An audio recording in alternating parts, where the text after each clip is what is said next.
People keep saying to me, "Are you pissed off at Jim Carrey?" And I'm like, "No, I'm delighted with Jim Carrey. This is amazing." Like for your main actor, you know, the most well-known face in the film, to publicly say, "Look, this movie is too violent for me," is like saying this porno has too much nudity.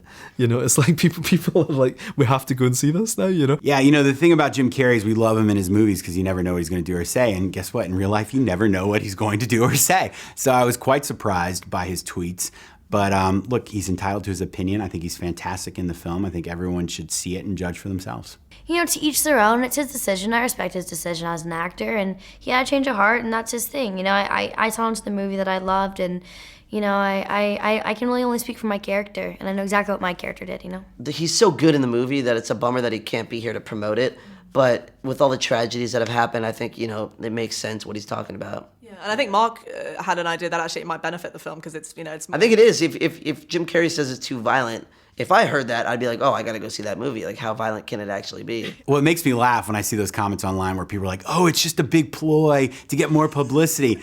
It's not. That would be amazing if it was.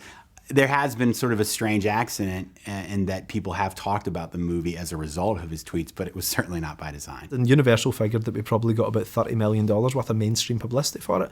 And a movie like Kick-Ass doesn't normally get into the mainstream news. You know, we'll get into kind of cult news and so on, or movie news and everything.